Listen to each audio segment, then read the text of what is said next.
მოხარული ვარ გაცნობოთ, რომ ჩვენთვის გამორჩეული პარტნიორი და რუბრიკის თანაწამყვანი უბრუნდება სატელევიზიო ეთერს გარკვეული პაუზის შემდეგ. კომპანია სავის მმართველმა პარტნიორმა მარიამ ქოიავამ თავისი საავტორო რუბრიკის გარკვეული რებრენდინგი მოახდინა, მოდი ესე ვიტყვი. კონსალტინგის და სხვადასხვა საქმიანი რჩევების გაცემა არ უჭირს სავის გუნდს თავისი პარტნიორი კლიენტებისთვის და აგერ საკუთარი თავისთვისაც დასჭირდათ BMG-ის წიაღში. ასეთია მედიაში მუშაობის ბედი. მაშასე, ვიწყებთ. ეს არის ბიზნესი 360 გრადუსით მარიამ ქოიავასთან ერთად.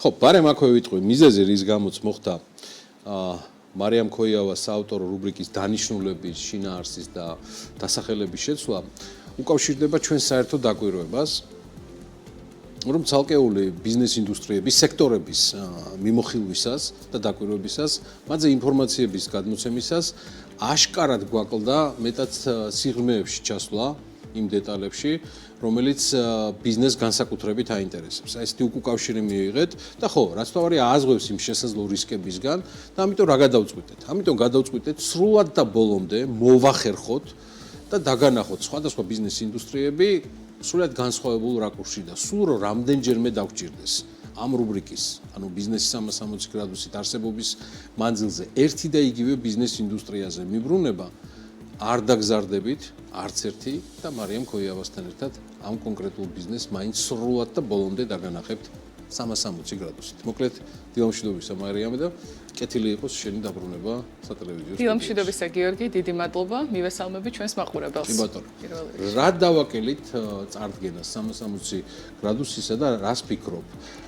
რა არის ის რედიზაინი, გნებობს რესტაილინგი, რის გამოც ბიზნესი 360 გრადუსით გვინდა რომ დავანახოთ ჩვენ საქმიან საზოგადოებას. შენ აბსოლუტურად სწორად აღნიშნე ძირითადი მიზეზი, რატომაც გადავწყვეტეთ, რომ ცოტა უფრო ღრმად ჩაგვეხედა თითოეულ სექტორში. რასაკვირველია, საბოლოო ჯამში ერთ-ერთი ყველაზე მნიშვნელოვანი არის ფინანსური შედეგები სექტორების, თუმცა არსებობს ასევე საერთაშორისო ტრენდები, არსებობს ასევე ლოკალური ტრენდები და რეგიონალური ტრენდები, საიდკენაც ეს ინდუსტრია მიდის და უბრალოდ ვერანაირად ეს ყველაფერი ერთ გადაცემაში ვერ ჩაეტეოდა. ამიტომაც გადავწყვიტეთ, რომ ცოტა დავარქვათ ამას თავისუფალი ფორმატი აგვერჩია, არ შეგვეზღუდა ჩვენი თავი იმით, რომ კონკრეტულ სექტორს დავუთმოთ თქვათ ერთი გადაცემა 3, 5 თუ 7, თქვით რომ რა სიღრმემდეც მოგცემს შესაძლებლობას ინდუსტრია და კონკრეტულად საქართველოს პოზიცია ამ ინდუსტრიაში, მოდი მაქსიმალურად საინტერესოთ და ყველა მხრიდან მართლაც 360 გრადუსიდან შევხედოთ ამ ინდუსტრიას და რა შეიძლება პერსპექტიული და საინტერესო შემოგთავაზოს ამ ინდუსტრიამ. დავიწყოთ ღვინით? ასევე საინვესტიციო კუთხით. ღვინო იყო ერთ-ერთი ბუნებრივი არჩევანი. ვიტყოდი, ბევრი სხვადასხვა მიზეზიდან გამომდინარე, ქვეყნის ერთ-ერთი მნიშვნელოვანი საექსპორტო დარგია და საინტერესო მიმდინარეობები არის დღეს გლობალურად ამ სექტორში. სწორედ გონია, რომ ღვინოთ სისტემა არის, რომელიც ვერ შემოიფარგლება ერთი გადაცემით.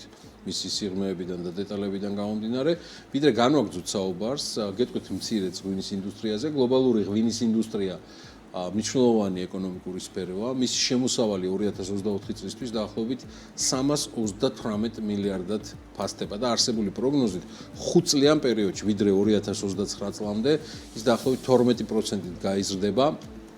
380 მილიარდს მიაღწევს და ზრდის ეს ტრაექტორია ხას უსვამს ღვინის უცვლელ მიმზიდველობას და მის როლს გლობალურ ეკონომიკაში. საქართველოში ღვინო ქართული კულტურის განუყოფელი ნაწილია, ის მჭიდროდ არის დაკავშირებული ჩვენს მდიდარ ტრადიციებთან. ქართული ღვინის უნიკალურობა აისახება ღვინის მზარდ ექსპორტსა და ღვინის ტურიზმზე. საქართველოში ღვინო ეროვნულ იდენტობასთან და იდენტობის გარდა მნიშვნელოვან ეკონომიკურ როლსაც ასრულებს. საქართველოში ღვინის წარმოებაში არის 1100-ზე მეტი ბიზნესის ერთეული, კი, ჩართული, რომელთა ჯამური ბრუნვა უკვე მილიარდ ლარს აღემატება და ეს ჯერ კიდევ 2023 წლის მონაცემებია, ხოლო 2024 წელს ყურძნის ჩაბარებით 22,000-მა მევენახე ფერმერმა 420 მილიონი ლარის შემოსავალი მიიღო. ჩემი პირველი კითხვა მარიამთან იქნება საერთო სურათში გლობალური სტატისტიკა იძლევა თუ არა იმის დასტურს, რომ მზარდია ინდუსტრია გლობალურადაც და შესაბამისად ცხადია ღვინის ვაჭრობაც მიმზიდველი არის წარმოებლებისთვის. კეთილი, მადლობა გიორგიამ საინტერესო კითხვისთვის. რატომაც ერთ-ერთი მიზეზი, რატომაც ავირჩიეთ ღვინის ინდუსტრია იყო ის, რომ გლობალურად საკმაოდ განსხვავებული და საინტერესო ტრენდებს ვაკვირდებით ჯამურ ვაჭრობაში და ასევე წარმოებაშიც. მოდი დავიწყებ წარმოებიდან. დავიწყოთ. დღესდღეობით 2024 წელს შეფასებულია საშუალოდ 231 მილიონი ჰექტოლიტრის წარმოება. აქვე განმარტავ, რომ 1 ჰექტოლიტრი უდრის 100 litrს, რომ წარმოვიდგინოთ, რამდენად დიდ მასშტაბზეა საუბარი. თუმცა 2023 წელი იყო რეკორდულად ცუდი წელი მოსავლიანობის კუთხით, იმიტომ რომ ტრადიციული ღვინის მწარმოებელ ქვეყნებში კლიმატური პირობების სეტყვის და მწერების მიერ დაზიანების გამო მნიშვნელოვნად დაეცა მწარმოებლურობა. ეს 2024 წელს ბოლომდე აღდგენილი არც არის. თუმცა მაინც საკმაოდ დიდი წარმატება აღინიშნება. აქვე უნდა ვთქვათ, რომ ზოგიერთ ქვეყნებში, როგორც არის მაგალითად ამერიკის შეერთებული შტატები და აღმოსავლეთ ევროპის ქვეყნები, მათ შორის საქართველო 24 წელს პირიქით კარგი წელი არის და მოსალოდნელი არის წინასწარი შეფასებებით, რომ საქართველოს მწარმოებლურობა 24 წელს 27%-ით არის გაზრდილი. რაც შეეხება მოხმარებას. მოხმარების კუთხით დღეს მსოფლიოში ვხედავთ ესეთ ტრენდს, რომ 221 მილიონი ჰექტოლიტრი შეადგენს გასული წლის შეფასებით მოხმარებას, თუმცა ბოლო 3 წლის მოხმარების ტრენდი არის ოდნავ კლებადი. თუ საშუალოდ ერთი მოსახლე, ერთი ადამიანი მიირთმევდა 3.3 ლიტრ ღვინოს წლის განმავლობაში, ეს მონაცემი არის შემცირებული 2.8-მდე და პროგნოზიც გვიჩვენებს იმას, რომ შესაძლებელია კიდევ შემცირდეს 2.5 litrამდე ერთ ადამიანზე მოხმარების ნაწილში. აქვე შეიძლება დაისვას კითხვა, რა ხდება მოხმარების ნაწილში? აქ ალბათ ერთ-ერთი ძირითადი მიზეზი არის ასევე ტრენდის ჯანსაღი ცხოვრების ტრენდის მხარე და ახალგაზრდა თაობის მიერ ჯერჯერობით ღვინო ბოლომდე გლობალურად ვსაუბრობთ ახლა ჩვენ იმ დონეზე ატაცებული არ არის, თუმცა ჩვენ ვხედავთ სხვადასხვა ქვეყნების ჭრილში ზოგიერთი ქვეყნის მოხმარების ზრდას. აი მაგალითად თუ ზოგიერთი ქვეყნები იკლებენ, მაგალითად ბრაზილია იმატებს, ხო? ასევე ზოგადი ვაჭრობის კუთხით ძალიან დიდი მნიშვნელობა აქვს ქვეყნებს შორის ტარიფებსაც ამ მიმართულებით. მაგალითად, პანდემიის დროს, როდესაც შემცირდა მოხმარება ღვინის, ერთ-ერთი მიზეზი მაგალითად ჩინეთში მოხმარების კლება იყო ავსტრალიის ღვინოზე ტარიფების დაწესებაც. ანალოგიურად 2020 წელს, როდესაც დიდი ბრიტანეთი გამოვიდა ბრეგზიტიდან, სანამ სატარიფო ბადეს და ლოგისტიკის ნაწილს გადააწყობდნენ, იყო კლება. რატომ? იმიტომ რომ დიდი ბრიტანეთი ერთ-ერთი მსხვილი მომხმარებელია და იმპორტიორი არის ღვინის. შესაბამისად, დღევანდელი გლობალური ტრენდი შეგვიძლია დადებითად შევაფასოთ. ასევე საქართველოსთან მახლობლად ჩვენ ხვდებით ქვეყნებს, რომლებიც პირიქით სატარიფო და იმპორტის ბადეს და პირობებს აუმჯობესებენ იმპორტირებულ ღვინოსთან მიმართებით. კარგი მაგალითია, მაგალითად უზბეკეთი, სადაც ამ წლის იანვრიდან იმპორტირებულ ღვინოზე აქციზი მნიშვნელოვნად შემცირდა. ეს უხსნის ქართველ მწარმოებლებს დამატებით შესაძლებლობას, მაშინ როდესაც უკვე ჩვენი ღვინო მაგალითად ყაზახეთში ძალიან კარგად არის წარმოდგენილი და ერთ-ერთი მნიშვნელოვანი საექსპორტო ბაზარია. ყოველთვის მაინტერესებდა კერძო სექტორიდან დანახული საქართველოს ღვინის ინდუსტრიის ბაზრის ზომა. ანუ ჩვენ ძირითადად ვეყრდნობით სახელმწიფო მონაცემებს, მაგრამ ამ შემთხვევაში მაინტერესებს სავის და პირადად თქვენი თვალით დანახული საქართველოს ღვინის ბაზრის ზომა და რაც მთავარია, ყველაზე მნიშვნელოვანია, რა ზრდის ტემპია ღვინის ინდუსტრიაში საქართველოში. მოგახსენებ ამ ნაწილზეც, აქაც დინამიკას და წლებს რომ შევხედოთ, 2019-დან 23-ის ჩათვლით ღვინის ინდუსტრია საქართველოში სტაბილურად მზარდია წლიდან წლამდე. 2020 წელს იყო წარმოებლურობის ნაწილში გარკვეული კლება, იმიტომ რომ ბიზნესებს საკმაოდ დიდი გაურკვევლობის დონე ჰქონდათ, თუმცა ეს იყო დაკომპენსირებული შემდგომ 21 წელს.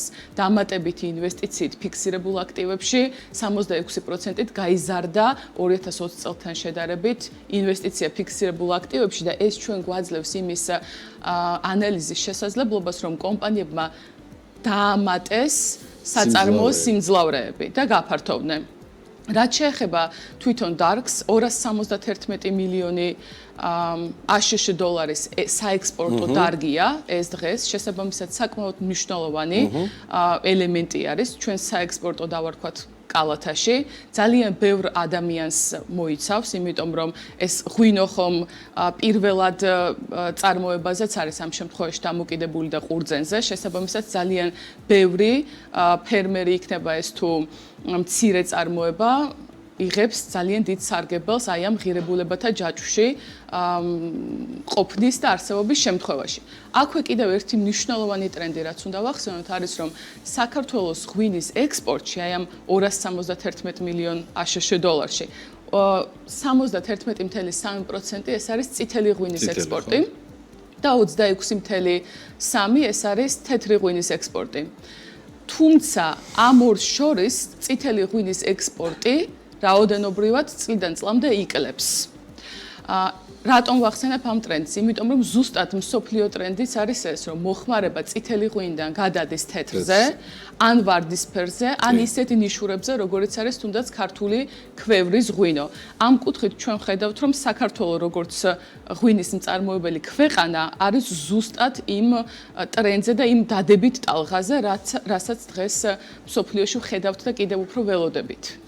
რახან ჩვენი განახლებული რუბრიკა ამ ფორმით წარვადგინეთ, მე მგონი ღირს რომ რამდენიმე ეთერი კიდევ დაუთმოთ ამ ინდუსტრიას. აქვე რასაკვირველია მხოლოდ ტრენდების მიმოხილვით ვერ შემოვიფარგლებით, ამიტომ როდესაც ჩვენ ჩავხედეთ ამ სექტორს, ჩვენი სურვილი არის რომ კიდევ მინიმუმ 2 რუბრიკა დავუთმოთ ამ ნაწილს. შემდეგ გადაცემებში ჩვენ აუცილებლად ჩაუღრმავდებით ისეთ საკითხებს, როგორიც არის ნიშური ტრენდების და საქართველოს დივერსიფიკაციას სად შეუძლია და ასევე მესამე და ერთ-ერთი ალბათ ჩემთვის, იმიტომ რომ მე ფინანსისტი ვარ, არის ფინანსური შედეგები კონკრეტულად ამ სექტორის. რატომ ამბობთ ამას? იმიტომ რომ თუნდაც შემოსავლების კუთხით გასულ წელთან ერთად 7.5%-ზე მეტი ზრდა გვქონდა შემოსავლის კუთხით. ერთადერთი ალბათ ტრენდების კუთხით საინტერესო განსახილველი იქნება, რა შეიძლება გააკეთოს საქართველოს იმისთვის, რომ თავისი ტოპ ექსპორტიორი ქვეყნების დივერსიფიკაცია მეტი მოახდინოს, იმიტომ რომ სამწუხაროდ ჩვენი ღვინის 66.8% ჯამური ექსპორტიდან დღეს მდგომარეობით კვლავ რუსეთში გადის. კი ბატონო, ამის შემდგომ გვაქვს პოლონეთიც, გვაქვს ასევე ყაზახეთიც, ჩინეთიც, თუმცა დამოკიდებულება ერთ ქვეყანაზე მაინც ძალიან დიდია დარგის. კარგი, მარიამ, შევთანხმდით თანმიმდევრობაზე, წარმატებები. მინდა მადლობა გადავხადო მასპინძლობისთვის თუ სტუმრობისთვის და რუბრიკის ხელახალი დასტარტისთვის მარიამ ქოიავას, მას და მის კომპანიას ავის წარმატებებს უსურვებ. დიდი მადლობა.